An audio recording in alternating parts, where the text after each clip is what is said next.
Hello everyone, welcome to this channel.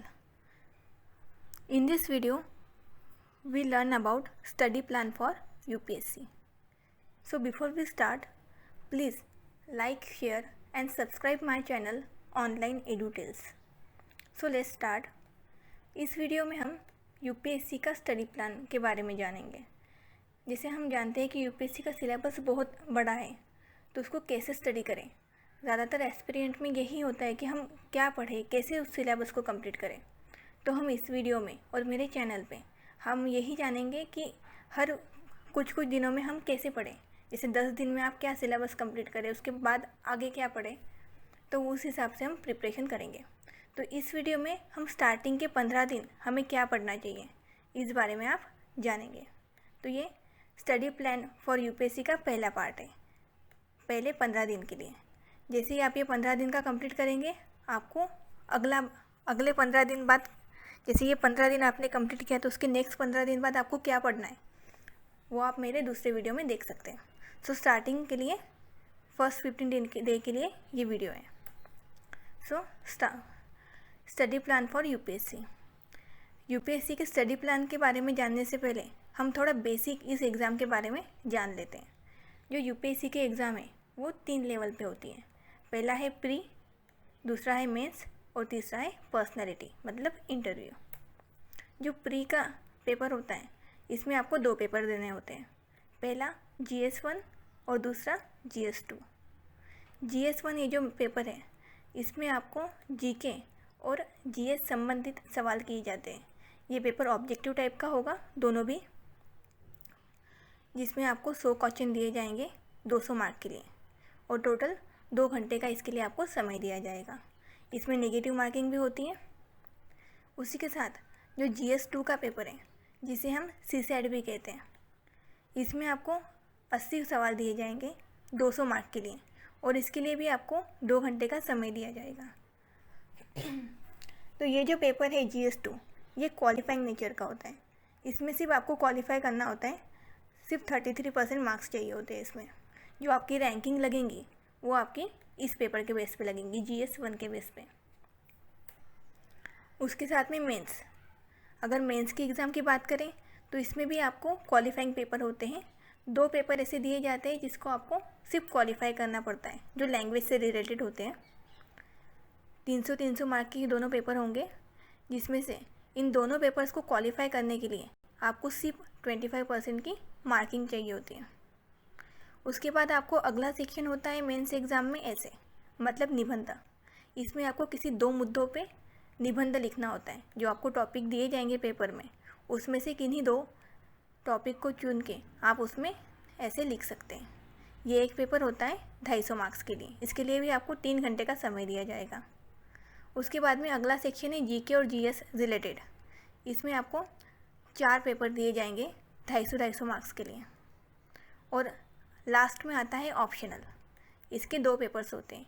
Optional में आप अपने चॉइस के हिसाब से कोई भी एक सब्जेक्ट चूज़ कर सकते हैं, जिसके आधार पे आपको 2 पेपर देने होंगे 250 मार्क के लिए। और जो आपकी फाइनल रैंकिंग होती है वो इन 3 चीज़ों पे डिपेंड करती है।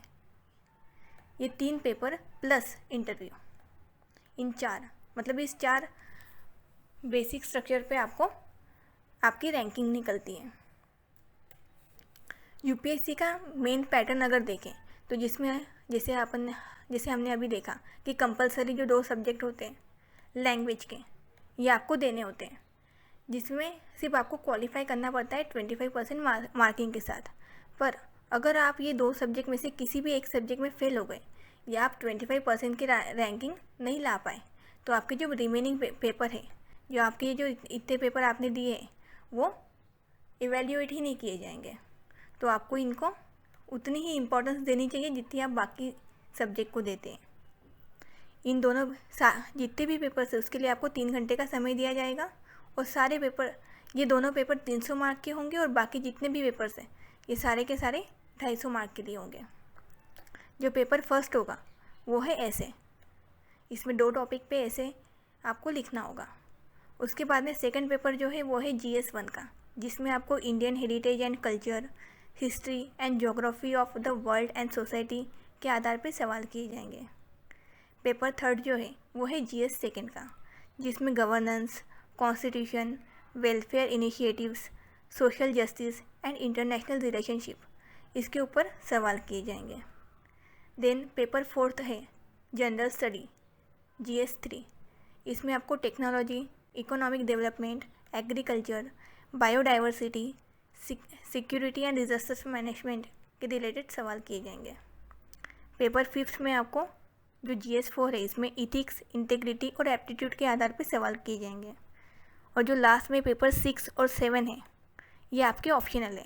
इसमें जो आप सब्जेक्ट में आप बेस्ट हो या जिसमें आप अच्छे से कर सकते हैं उस टॉपिक पे आपको दो पेपर देने होंगे। सो यूपीएससी के स्टार्टिंग करने से पहले आपको जो बेसिक है वो क्या है, एनसीईआरटी। सबसे पहले आपको एनसीईआरटी पढ़नी ज़रूरी है अगर आपको बेसिक क्लियर करना है तो। 6 से लेकर 12 तक की एनसीईआरटी मस्त है यूपीएससी के लिए।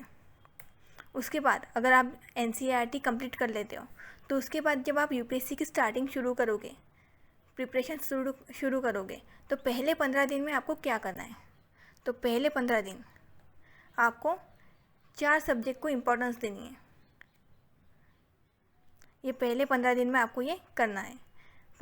हर दिन आपको 12 घंटे इसके लिए देने होंगे।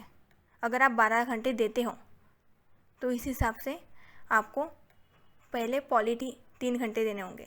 पॉलिटी, ज्योग्राफी, इकोनॉमी और करंट अफेयर, इन चारों सब्जेक्ट के लिए 3-3 घंटे का वक्त देना है।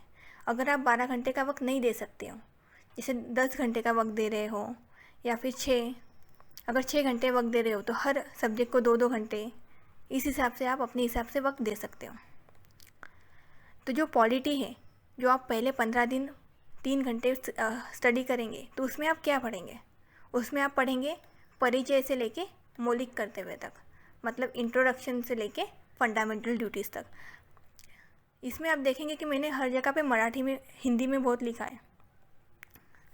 तो क्योंकि मैं जो स्टडी कर रही हूँ यूपीएससी, तो मेरा जो मीडियम है वो हिंदी है, इसके लिए मैं उस हिसाब से बना रही हूँ। पर साथ ही आपको समझने के लिए इंग्लिश में भी मैंने इसमें लिख के रखा है। तो पॉलिटी में अगर आप पढ़ेंगे स्टार्टिंग में तो परिचय से लेके आपको मौलिक कर्तव्य, मतलब इंट्रोडक्शन से लेके फंडामेंटल ड्यूटीज़ तक आपको पढ़ना है।